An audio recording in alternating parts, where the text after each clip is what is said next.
नमस्ते। आज हम एक काफ़ी दुखद घटना पर बात कर रहे हैं। ये जो एयर इंडिया फ्लाइट 171 का हादसा हुआ है। हाँ, नमस्ते। ये मामला इसलिए भी ज़्यादा ध्यान खींच रहा है क्योंकि ये बोइंग 787 ड्रीम लाइनर से जुड़ा पहला पहला ऐसा घातक हादसा है। बिल्कुल।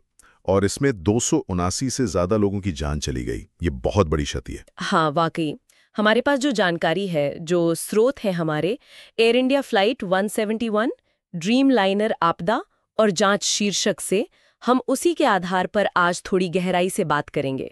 ये घटना 12 जून 2025 को हुई थी। हाँ, तो चलिए थोड़ा समझते हैं कि ये जांच किस दिशा में जा रही है। क्या कुछ शुरुआती संकेत मिल रहे हैं? स्रोत क्या कहते हैं? ऐसा सुनने में आ रहा है कि दोनों इंजन में एक साथ कोई समस्या हुई। जी बिल्कुल। स्रोत इसी तरफ इशारा कर रहे हैं। मतलब जांचकर्ता इस संभावना को बहुत गंभीरता से देख रहे हैं कि कहीं विमान के दोनों इंजनों ने एक साथ थ्रस्ट देना बंद तो नहीं कर दिया। दोनों इंजनों ने एक साथ? ये तो बहुत ही असामान्य बात है ना। हाँ, बेहद असामान्य, खासकर 787 जैसे इतने आधुनिक विमान के लिए। इन्हें तो डिजाइन ही ऐसे किया जाता है कि ऐसी स्थिति ना आए। इसके अलावा दूसरी तकनीकी खामियों को भी जांचा जा रहा है। और यही बात इसे और ज्यादा चिंताजनक बनाती है कि ये इतना रेयर है। अच्छा, तो जांच में मदद के लिए क्या कुछ ठोस मिला है, जैसे रिकॉर्डर्स वगैरह? हाँ, ये एक अच्छी खबर कह सकते हैं। विमान के दोनों फ्लाइट रिकॉर्डर, जिन्हें हम आम भाषा में ब्लैक बॉक्स कहते हैं, वो मिल गए हैं। अच्छा, दोनों मिल गए? हाँ, दोनों।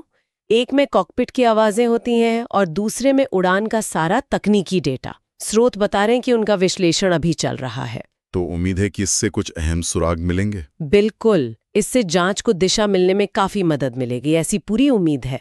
अच्छा, ये जांच का दायरा कितना बड़ा है? मतलब कौन कौन सी टीमें इसमें शामिल हैं? जाहिर है ये कोई छोटी मोटी जांच तो होगी नहीं। नहीं, बिल्कुल नहीं। भारत की जो नियामक संस्था है डीजीसीए, वो इस जांच का नेतृत्व कर रही है, लेकिन इसमें अंतर्राष्ट्रीय विशेषज्ञ टीमें भी सहयोग कर रहे हैं। अंतर्राष्ट्रीय टीमें भी हैं? हम्म।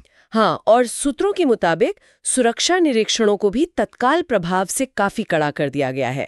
साथ ही जो क्रू मेंबर्स थे, उनके ट्रेनिंग रिकॉर्ड्स, उनकी सर्विस हिस्ट्री, इन सब की भी बहुत बारीकी से जांच हो रही है। मतलब हर पहलू को देखा जा रहा है, मानवीय पहलू भी, तकनीकी पहलू भी। जी बिल्कुल, कोई भी पहलू छोड़ना नहीं चाहते। अच्छा, इस हादसे का एयर इंडिया पर और विमान बनाने वाली कंपनी बोइंग पर क्या असर पड़ रहा है? स्रोत इस बारे में कुछ बताते हैं?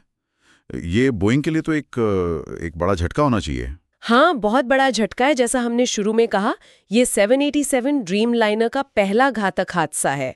ये विमान बोइंग के लिए बहुत महत्वपूर्ण है, उनके सबसे आधुनिक विमानों में से एक। सही। तो इस घटना ने न सिर्फ एयर इंडिया की साख पर असर डाला है, बल्कि बोइंग की इंजीनियरिंग, उनकी सुरक्षा मानक, उन सब पर गंभीर सवाल खड़े कर दिए हैं। इसका असर तो शायद उनके भविष्य के ऑर्डर्स पर भी पड़ सकता है। हाँ, पड़ सकता है। स्रोत इसी ओर इशारा कर रहे हैं। भविष्य के बिक्री और शायद डिजाइन में भी कुछ बदलाव करने पड़े। तो अब सबकी नजरें जांच के नतीजों पर ही टिकी हैं।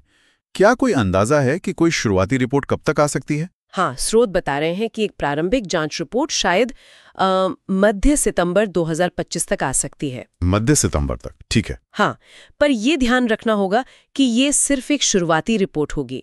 पूरी जांच में तो काफी वक्त लग सकता है, महीनों, शायद साल भी। हाँ, वो तो है, लेकिन इस शुरुआती रिपोर्ट से शायद कारणों की दिशा थोड़ी स्पष्ट हो जाए। जी, उम्मीद तो यही है।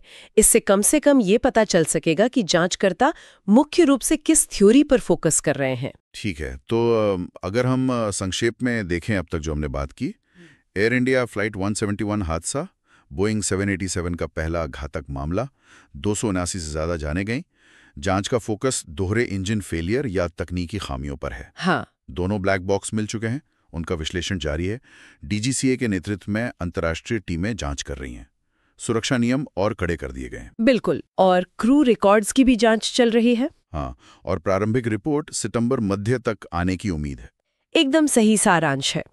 ये घटना पूरे एविएशन उद्योग के लिए और खासकर एयर इंडिया और बोइंग के लिए एक बहुत ही, आप कह सकती हैं कि निर्णायक मोड़ साबित हो सकती है। हाँ, ऐसा लगता तो है। स्रोत भी शायद यही इशारा कर रहे हैं कि इसके नतीजे जो हैं वो सुरक्षा प्रोटोकॉल, विमान डिजाइन, नियमों की निगरानी, इन सब में बड़े बदलाव ला सकते हैं। जी, दूरगामी बदलावों की संभावना है। यहाँ एक एक सवाल मन में आता है जिस पर शायद हमारे स्रोत सीधे जवाब न दें, पर सोचने पर मजबूर करते हैं।